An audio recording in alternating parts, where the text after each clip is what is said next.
Então, gente, hoje eu quero falar sobre o reino de Deus, como eu acabei de dizer. E o interessante do reino de Deus é que o reino de Deus, muitos de nós escutamos muito dele, é nos evangelhos. Marcos, em Mateus, em Lucas, João, os evangelhos, até também o próprio livro de Atos, você escuta falar sobre o reino de Deus. Mas eu gostaria de sugerir que o reino de Deus é uma ideia que vem lá do Antigo Testamento. Semana passada eu estava em Jerusalém. Eu fui convidado a participar de um fórum teológico. E nesse fórum teológico era uma consulta acerca da tradução de Bíblia. E muitas agências missionárias, teólogos, doutores, pessoas tão inteligentes, eu estava até me questionando o que é que eu estou fazendo no meio desse povo aqui, mas eu sabia que era a graça de Deus que tinha me posto lá, porque eu com certeza não tinha as qualificações para participar daquele fórum em Jerusalém. Mas eu estava lá e eu escutava esses homens de Deus, esses servos do Senhor, que são pessoas extremamente inteligentes, falando sobre a importância da tradução de Bíblia, não apenas do Novo Testamento. Eu não sei se você sabe disso, mas o Novo Testamento ele é mais traduzido do que o Antigo Testamento, e mesmo o Novo Testamento sendo mais traduzido que o Antigo Testamento, temos tantas, milhares de idiomas que ainda não tem nenhum Novo Testamento e muito menos o Antigo Testamento. No total, ao redor do mundo, temos mais ou menos 7.000 idiomas que são falados, 7.000 idiomas, e mais ou menos 1.000 e um pouquinho acima de 1.000, 1.100, 1.200 desses idiomas tem a Bíblia completa. Eu digo Antigo Testamento e Novo Testamento. E daí você vai ter aí um pouquinho mais, mais 1.000 ou 2.000 que tem só o Novo Testamento e não tem nada de Antigo Testamento. E a coisa interessante é que muitos de nós pensamos, mas pelo menos tem o Novo Testamento, a pessoa vai entender o plano da salvação, a pessoa vai conseguir então ter um relacionamento com Jesus, é o que interessa. E sim, isso é verdade. Porém, eu não sei se você sabia disso, mas de cada 4 versículos do Novo Testamento, 25% do Novo Testamento faz uma alusão ou uma referência direta ao Antigo Testamento. Então, se a pessoa não tem o Antigo Testamento, ela não consegue entender muito ou de uma maneira mais completa aquilo que o Novo Testamento está falando. E uma das coisas que eu comecei a perceber, e eu fui anotando, e é algo que eu quero compartilhar hoje, é que o Antigo Testamento, ele já aponta ao reino de Deus.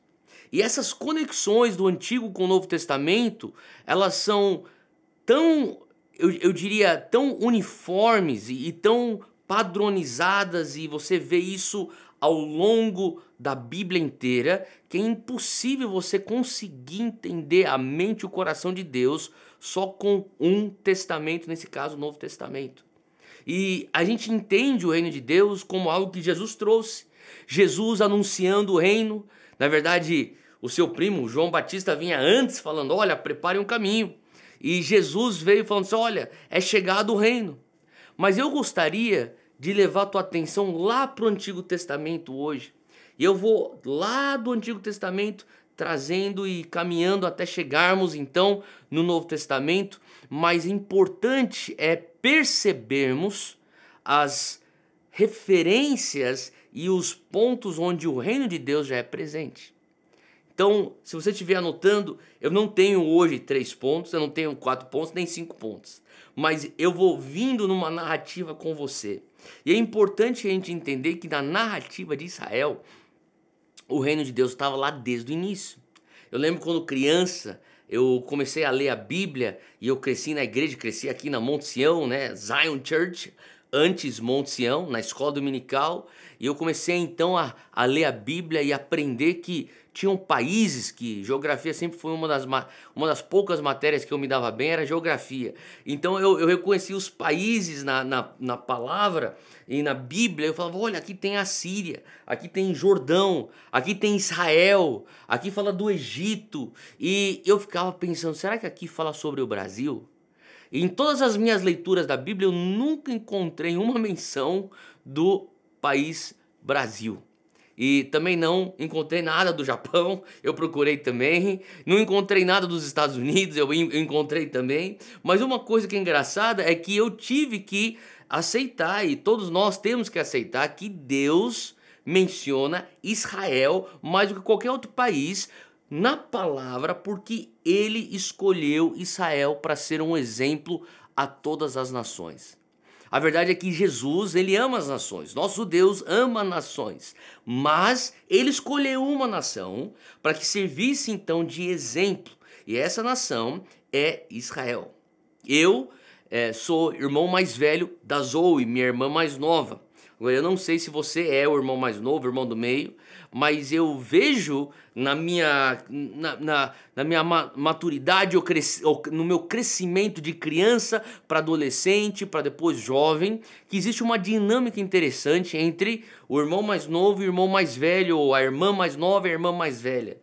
E eu fui sendo a pessoa que ia à frente da Zoe e cometia então diversos erros, e eu era então repreendido ou corrigido por aquilo, e a Zoe estava assistindo e ela não então repetiria esses erros. Assim como o irmão mais novo assiste o irmão mais velho tomar bronca ou errar e toma correção, assim também Israel é o nosso irmão mais velho. Entenda dessa maneira. Nós podemos olhar a palavra e ler a Bíblia e ter Israel como um irmão mais velho, porque na verdade é isso que Israel é. É um exemplo para nós, é o primogênito. E a gente pode então aprender ao assistir os erros e assistir os acertos de Israel, o nosso irmão primogênito. E quando ele interage com o pai, você começa a entender como que eu devo interagir com o pai. Então você que talvez é irmão mais velho, você já sabe como funcionam essas coisas. Tem certas coisas que o teu irmão ou irmão mais novo, você sabe como funciona. Tem certas coisas que o teu irmão mais velho fez, que fez com que ele levasse bronca do teu pai, que você fala, bom, eu não vou fazer isso. Então quando a gente lê o Antigo Testamento, a gente começa a ver como que Israel interagia com Deus e como Israel errou e como acertou, e aquilo serve de lição para nós. Então, Israel, que foi a nação que Deus escolheu, foi algo muito interessante porque Deus começa com um homem. E você sabe, esse homem é Abraão, o pai da fé, o patriarca Abraão. E Abraão é aquele homem que Deus tira de onde ele estava. Se você tiver a tua Bíblia aí aberta, eu estou lendo de Gênesis 12, versículo 1, onde o Senhor disse a Abraão, ele pinça esse homem para começar uma nação. E ele fala assim, ó, sai da tua terra, a casa da tua parentela, a casa do teu pai, e vai para a terra que eu te mostrarei. E eu te farei uma grande nação, eu te abençoarei, te engrandecerei o nome, e tu serás uma bênção. E abençoarei os que te abençoarem, e amaldiçoarei os que te amaldiçoarem. E em ti serão benditas todas as famílias da terra. Então, para pensar que Deus começa Israel com Abraão. O plano dele é Deus, o rei dos reis, ele cria a terra, e uma vez que a terra é criada, ele quer trazer então o reino dele para dentro da sua criação, mas ele quer fazer isso através de uma nação. Mas para ele poder fazer isso através de uma nação, ele precisa começar essa nação com um homem. E ele começa com Abraão. Ele pinça ele e fala assim, olha, sai daí. Vai e começa. Eu vou te abençoar. Se você puder dar o crédito, um voto de confiança em mim, Abraão, eu vou começar algo através da tua vida que vai se tornar uma nação. E essa nação vai expressar o reino de Deus aí na terra. E isso será uma bênção para outras nações, porque você é o início da nação primogênita Israel. Essa era a intenção de Deus. Então você sabe a história que Abraão e Sara tiveram então um filho, Isaac. Isaac era o filho da promessa, não Esaú. Então Isaac. E daí Isaac então com Rebeca eles têm o filho da promessa, o herdeiro, que é Jacó. E Jacó então, você sabe que ele tem então bastante filhos. E de todos os filhos de Jacó, então ele tem 12 filhos e cada um é uma tribo de Israel. Então, para pensar que de Abraão vem para Isaac, 1 para 1. De Isaac vai para Jacó, 1 para 1. De Jacó vai para 12, 1 para 12. Agora você tem uma ramificação. E você conhece essa história da nação de Israel, que ela acaba indo para o Egito e através da vida de José, que se torna então o governador do Egito e traz a solução para a fome que estava assolando o globo, e as nações iam para comprar os alimentos no Egito, e foi dessa maneira que Israel começa com 70, 80 pessoas agora indo para comprar comida no Egito por conta de José. Aquela linhagem que começou com Abraão, para Isaac, para Jacó, os 12 filhos, suas esposas e os filhos dos seus filhos. Agora esse grupo de 70 a 80 pessoas, por conta de José, estão no Egito. E começam lá com mais ou menos 70, 80 e de repente multiplicam. E quando eles estão opressos, você lembra disso? Opressos por Faraó, anos depois de José ter morrido, anos depois daquele Faraó que estendia favor para José ter morrido, um outro Faraó, um outro governante do Egito que oprimiu o povo de Israel. Só que quando isso acontece, eles não são mais 70, 80 pessoas, eles são 3 milhões de pessoas. Isso aí são os hebreus no território do Egito. E agora eles precisam de um libertador de Israel. E Deus levanta então Moisés. Você lembra dessa história? E Moisés então levanta-se por Deus. Deus o levanta para ser aquele que vai tirar esses 2,5 a 3 milhões de pessoas do Egito para formarem então o quê? Aquilo que Deus sempre quis fazer com Abraão lá atrás. Uma nação. Por que Deus queria fazer com Abraão uma nação? Porque ele queria expressar o reino dele na terra. E agora então Moisés dá continuidade ao plano de Deus. Então ele tem que levar essa massa de pessoas de 2,5 milhões a 3 milhões de pessoas para fora do Egito, e ele liberta Israel. E quando ele está lá com eles, você sabe de todos os milagres, as pragas do Egito, e você sabe da Páscoa e como eles passam, o anjo da morte passa sobre as casas e mata os primogênitos. Então finalmente eles são libertos, eles estão saindo. O Faraó muda ideia, manda seus soldados atrás do povo dos hebreus, e daí eles estão diante do Mar Vermelho. O Senhor abre o Mar Vermelho de uma maneira miraculosa, e agora eles passam e eles estão no deserto. Uma massa de 2,5 milhões a 3 milhões de pessoas no deserto. E lá no deserto, em Êxodo 19, versículo 4, olha só o que Deus fala para Moisés. O Senhor fala assim: olha, avisa o povo de Israel o seguinte: vocês viram o que eu fiz ao Egito e como os transportei sobre asas de águias e os trouxe para junto de mim. Deus falando: Moisés, o povo tem que entender que eu tirei eles nas asas de águia do Egito, eu libertei eles.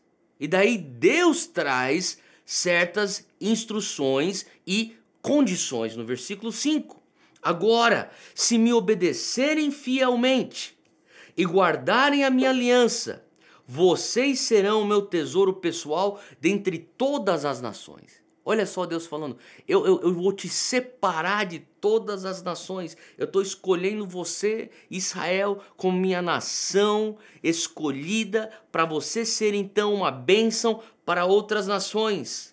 Embora toda a terra seja minha, Deus estava dizendo, vocês serão para mim, olha só o versículo 6, um reino de sacerdotes e uma nação santa. Fala comigo aí onde você está. Um reino de sacerdotes. É isso mesmo. Deus sempre quis que Israel fosse uma expressão do reino de Deus aqui na terra. Uma nação santa, em outras palavras, uma nação separada. Essas são as palavras que você dirá aos israelitas. O Senhor disse então para Moisés: o intento do coração de Deus era que Israel sempre fosse a expressão do reino na terra.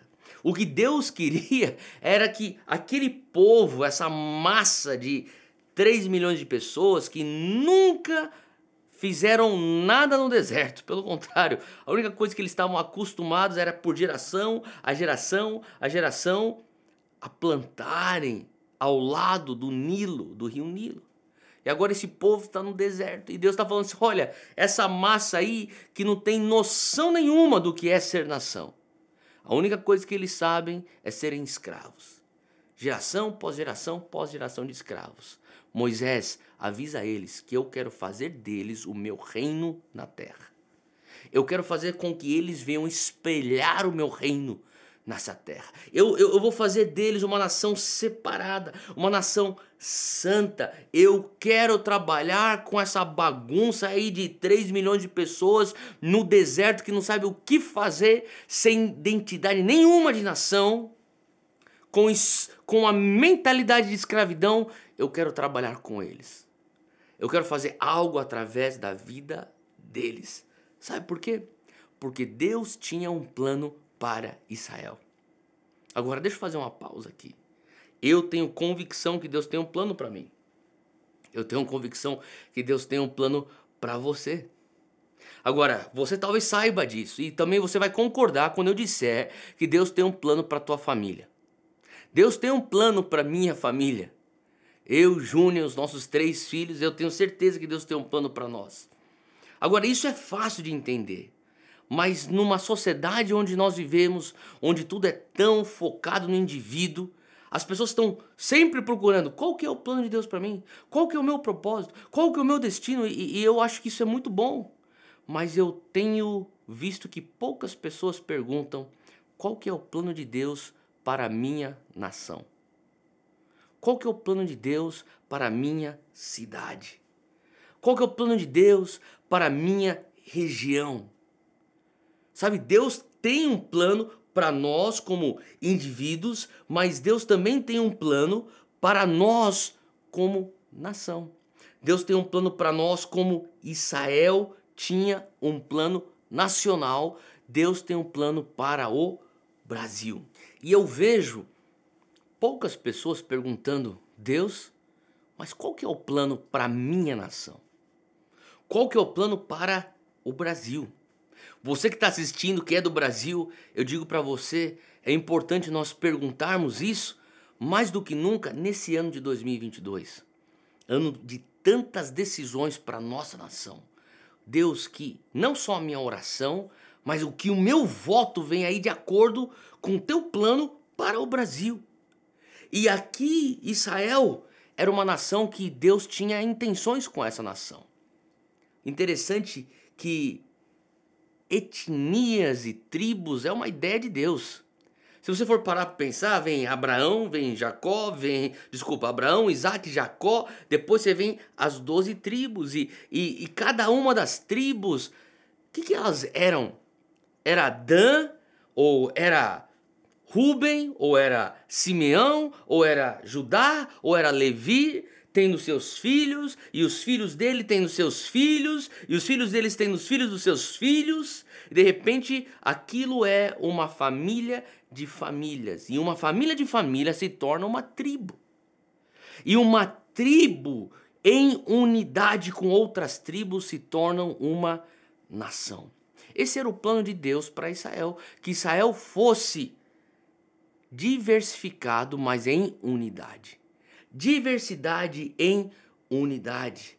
Nós sabemos que quando uma tribo concorda em crenças e valores, essas tribos se tornam uma nação muito forte. A gente vê isso lá em Gênesis 11, na Torre de Babel, a unidade que eles tinham. Mas sabe, eu creio que o que Deus tinha para Israel bíblico, quando a gente lê a palavra, era que eles finalmente conseguissem, como uma nação, como tribos juntas, chegar então a uma terra. E eles chegaram a essa terra. E quando eles chegaram a essa terra, a terra prometida, eu não quero entrar aqui nos detalhes, você sabe a história, na terra prometida eles começaram a ficar confortáveis. Eles começaram a entender que essa terra de fato ela mana leite e mel e tem fartura aqui, o que a gente planta aqui prospera. E eles começaram a ver e eles começaram a se comparar, estavam confortáveis. E os vizinhos vinham e perguntavam: quem é teu rei? E eles não conseguiam explicar que o rei deles não era um rei terreno, era o rei dos reis, porque afinal eles eram o reino, a expressão do reino de Deus na terra. E eles começaram a se incomodar com a peculiaridade que eles tinham em Deus. Deixa eu falar uma coisa, não se incomode com a peculiaridade que você tem em Deus. Porque Israel começou a se comparar, eles queriam ser que nem os outros. E daí em 1 Samuel 8, versículo 6, eles disseram: dá-nos um rei para que nos lidere. E isso desagradou a Samuel. O profeta Samuel ficou desgostoso. E interessante porque Samuel, esse profeta que era um sacerdote também, ele fala assim: Deus, eu estou totalmente tranquilo em simplesmente ser teu profeta, teu sacerdote, eu não preciso ser o rei, o Senhor é o rei. E ele fala assim: Deus, eles querem um rei. E o Senhor traz um alento ao coração de Samuel, e ele diz aqui assim no versículo 7, atenda a tudo que o povo está lhe pedindo. Não foi a você que eles rejeitaram, foi a mim que eles rejeitaram como rei. Veja que coisa grave que acontece, porque Israel rejeita Deus como rei, porque eles querem ter um homem como rei. E Samuel tentou convencê-los, falou assim: olha, isso aqui não é bom, cara, porque um rei vai te taxar. Tu vai ter imposto, fica aí com os teus 10% que Deus já estabeleceu lá antes. É bem melhor do que esses impostos, do que os reis taxam seus povos. E todo rei vai ter que ter um exército, e vai ter que ter concubinas, e vão pegar os seus filhos e suas filhas. Samuel tentou convencê-los, mas não deu certo. Daí você tem 1 Samuel, 2 Samuel, você tem 1 Reis, 2 Reis, você tem 1 e 2 Crônicas, e toda essa aí é a história da nação dos reis de Israel. E o resumo de tudo foi que os reis de Israel foram uma tragédia. 6 livros que você for ler, já acabei de te dar o resumo. Foi uma tragédia, com exceção de um rei. Esse rei foi Davi. Sabe por quê? Porque Davi conseguiu unificar todas as tribos. Olha só que coisa interessante. Davi foi o único rei que conseguiu juntar todo Israel. Davi foi o único que conseguiu fazer com que a diversidade existisse em unidade. Aonde cada tribo expressasse uma faceta do reino de Deus, mas ao mesmo tempo estivessem debaixo de um reino que era o reino de Deus. E Davi, esse rei que unificou as tribos, foi justamente o rei, o melhor rei de Israel, que Deus falou: esse homem está de acordo com o meu coração. E, como você conhece a história, o comportamento ao longo desses 6 livros, você vai começar a ver que é um comportamento de rebeldia a Deus que os leva então para um exílio. 70 anos na Babilônia, você lembra disso? E por 70 anos eles cantavam canções de lamento ao longo do rio. Você vai ver isso no livro de Esther e no livro de Daniel. Eles estão chorando porque eles entenderam. Nós desperdiçamos a oportunidade. Que oportunidade? De sermos a expressão do reino de Deus na terra como nação. Eles tinham sacado isso. É por isso que eles estavam lamentando. Não era só simplesmente porque eles estavam longe de Israel, eles estavam longe de suas casas. Era mais, se você for ver os lamentos da época do exílio, era um lamento com o conhecimento e a consciência. Desperdiçamos uma oportunidade, nós éramos o povo escolhido. Mas Deus sempre tem um remanescente, não é verdade? E Deus levanta então do remanescente Neemias e Esdras. E esses caras então fazem então a restauração. Eles são aqueles que lideram como se fosse uma renascença em Israel. E o povo volta, eles começam a reconstruir Jerusalém. E eles começam então a declarar a lei de Deus. E ao declarar a lei de Deus há arrependimento. Aí quando o arrependimento vem a graça de Deus. E eles começam a se reerguer Israel sob a liderança de Esdras e Neemias. Porém, Israel nunca conseguiu se reerguer totalmente livre. Se não eram os babilônios que estavam oprimindo Israel, eram os persas que estavam oprimindo Israel. E depois saem então os persas, chegam os gregos. E os gregos então oprimem Israel. Depois saem os gregos, entram agora os romanos. E os romanos então estão oprimindo Israel. E você tem então silêncio. Você tem então aí na narrativa bíblica tempos de escuridão. Tempos que séculos se passam e não existe palavra. Não existe algo que está saindo da nação de Israel para ser bênção para as nações.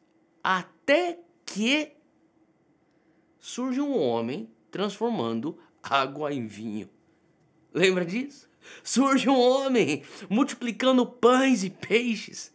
Surge um homem que está andando sobre as águas. Surge um homem que, um pouquinho antes dele, veio um homem chamado João Batista, um maluco lá no deserto, berrando: preparai o caminho, o reino está chegando. E daí esse homem da Galileia, curando os enfermos, levantando os coxos, abraçando as crianças, restaurando os marginalizados. Este homem, Jesus. Este homem é o Jesus que foi tão profetizado pelos profetas, pelo salmista. Jesus, ele chega. E deixa eu te dizer uma coisa, Jesus, ele fez mais do que milagres. Jesus, na verdade, ele trouxe a realidade do reino. Jesus vinha com uma mensagem. A mensagem de Marcos 1, versículo 15. E em Marcos 1,15, Jesus está dizendo: o reino está aqui. Ele começa, na verdade, dizendo assim: olha, o tempo é chegado, ou o tempo está cumprido. Para algo ser cumprido, ele tem que ser previamente prometido. Quando ele diz: olha, o tempo está cumprido, ele está dizendo: eu sou o Messias. E daí na sequência ele diz: o reino está aqui. Porque não existe um Messias sem um reino. E depois logo na sequência em Marcos 1,15 ele diz: arrependei-vos. E talvez você não está enxergando o reino, Jesus está dizendo, porque você não teve uma metanoia, um arrependimento. E logo na sequência ele diz: e creia no Evangelho. Creia nas boas novas. Quais boas novas? O reino ainda está aqui. O reino, ela é uma possibilidade, sim. O reino é uma realidade. Israel, o reino não foi perdido lá na narrativa do Antigo Testamento. Deus continua acreditando em você. Faz sentido o que eu estou dizendo? Tudo começa lá atrás em Gênesis e é a mesma ênfase, é o mesmo intento do coração de Deus. Eu quero ver o meu reino estabelecido na terra. E Jesus diz: ei, agora comigo eu estou trazendo o reino. Vai ter oportunidade, e não só Israel, mas depois de mim, na soberania de Deus, as nações, os gentios vão ter parte neste reino. Abre comigo em Mateus 16, versículo 18.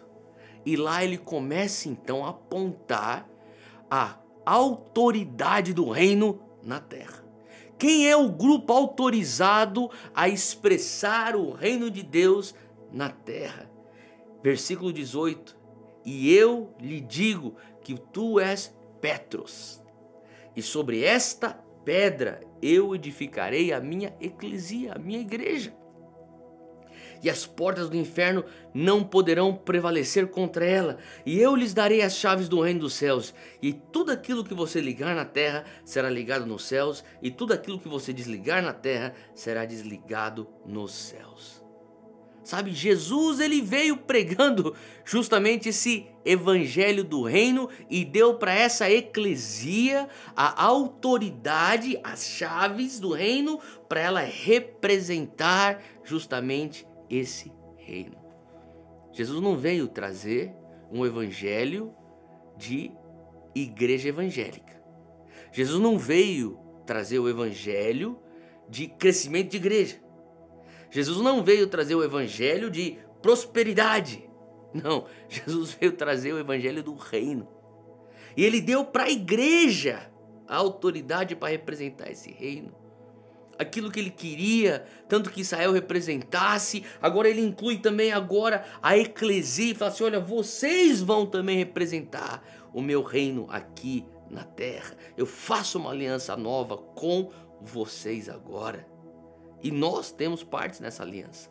Nós que somos parte da Igreja de Jesus Cristo, temos agora a consciência que somos nós os veículos para expandir o reino de Deus aqui na terra.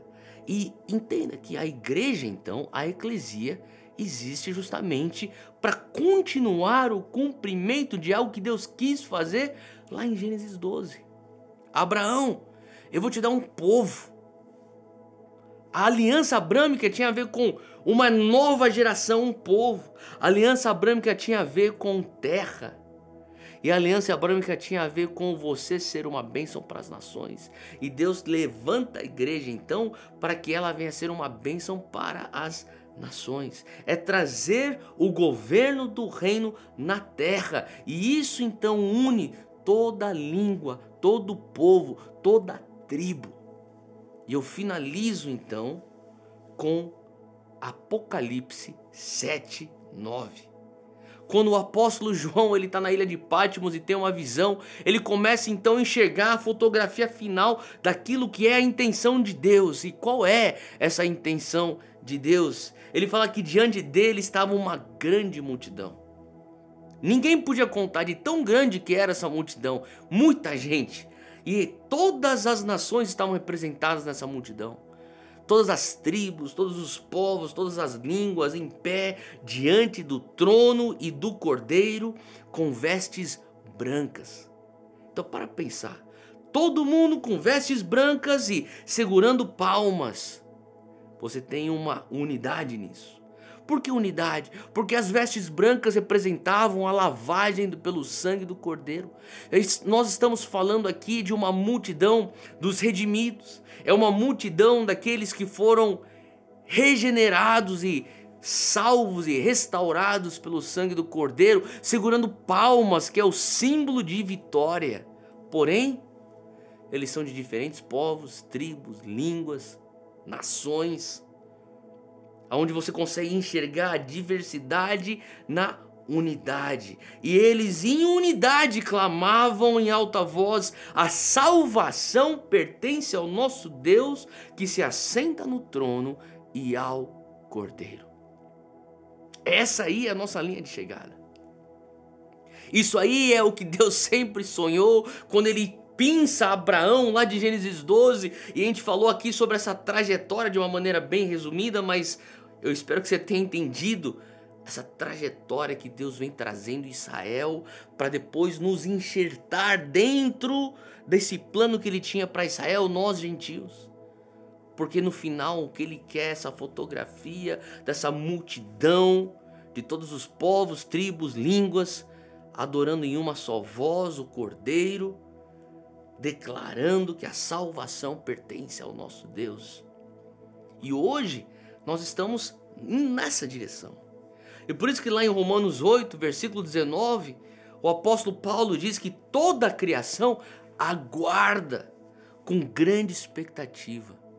Quando eu estou lendo o jornal, quando eu vejo os portais de notícia, ou vejo o noticiário na televisão e eu vejo um clamor, um anseio um grito de desespero, existe a criação com ardente expectativa do dia em que os filhos de Deus serão revelados. Sabe, eu quero que você entenda que a tua cidade está clamando e dizendo: onde estão os filhos de Deus? Nós precisamos das expressões do reino de Deus que você carrega, que eu carrego, que Zion Church carrega. Toda vez que eu vejo a injustiça, toda vez que eu vejo as tragédias, toda vez que eu vejo a dor, eu vejo um grito, escuto o clamor de pessoas dizendo: aonde estão a revelação, as revelações dos filhos de Deus?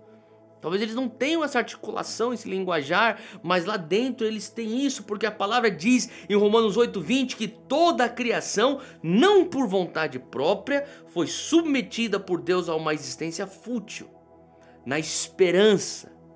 Essa criação está debaixo de uma maldição por escolhas erradas lá atrás, mas existe também esperança de que com os filhos de Deus, eu e você, a criação seja gloriosamente liberta da decadência que a escraviza.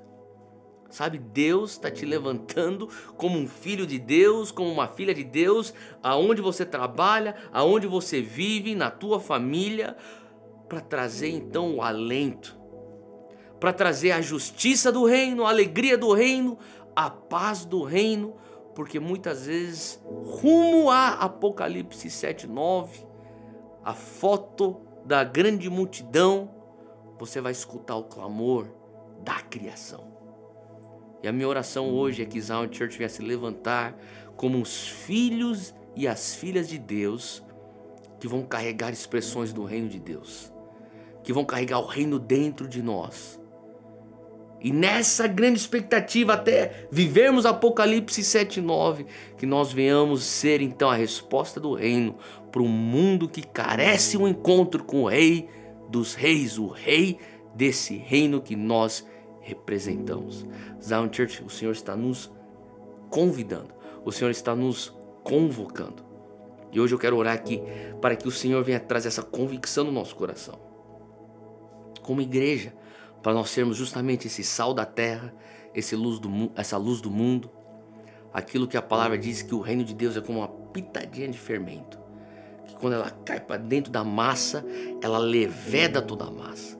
Talvez você possa até se sentir uma minoria, ou impotente, ou tão insignificante, mas deixa eu te dizer uma coisa: se você carrega o reino de Deus dentro de você, você vai fazer a diferença sim, porque não tem nada a ver com você, mas tem a ver com o reino que está dentro de você, tem a ver com o rei que você representa, tem a ver com esse reino da qual você pertence. E esse reino está crescendo continuamente. Então, Pai, eu quero te agradecer porque o Senhor está levantando a partir da Zion Church filhos e filhas que vão revelar a realidade do reino. Hoje eu oro, Pai, que o Senhor vai pôr no nosso coração uma urgência de sermos a revelação do Teu reino aqui na terra. Assim como o Senhor sempre quis fazer desde Gênesis 12, e o Senhor fará até Apocalipse 7. Nós, Pai, temos o privilégio de participar nas expressões do reino e também na difusão do Teu reino aqui na terra. Usa-nos para a Tua glória, em nome de Jesus. Amém. Zion Church, Deus te abençoe, que Deus te guarde, que Deus te proteja, que nessa semana você venha ter encontros com o Teu Rei, que você venha experimentar o favor de Deus e o resplandecer do rosto de Deus sobre a tua vida e sobre a tua casa. Deus te abençoe e até semana que vem.